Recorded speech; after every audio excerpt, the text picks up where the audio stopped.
Kula kan nggih tombok piyambak. Kok ibuke to? Mboten wong kula sambung kalih goni kok. Lek kowe ndak dicukupi karo ibuke, kowe matur opake. Ngaten nggih. Aku ki wong luman sak donya lho. Nggih matur. Jenenge kok bondo donya, aku ora butuh bondo donya. Sing penting cukup nggih ngrukupi keluarga, ngragati anak kuliah karo nggih nutuke omah sithik-sithik kae. Lah aku ora butuh apa-apa.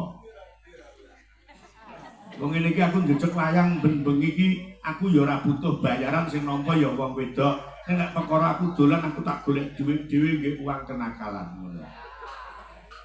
Nembang ya, Nak? Nggih. Nah, iki mau bar alus kasar alus neh. Sambung wanci dalu. Wah, ayam apa?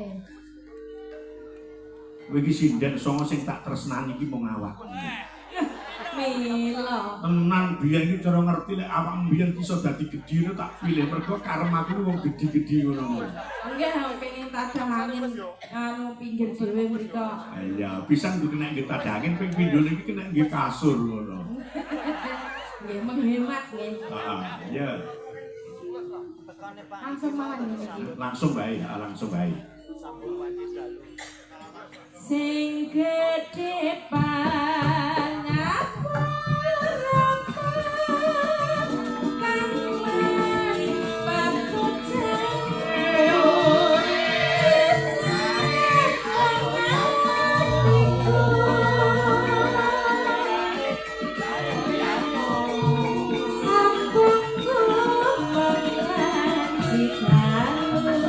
Katur penggemar setia yang selalu setia Mas Edi Kedis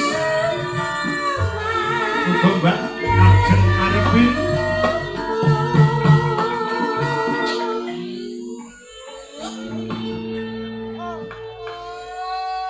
Mas Tejo Oke yang sudah berpulang ke rumahnya ya masuk lagi di grup SGI ya.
Bendahara Rumah Dining Bersih Dusun ya.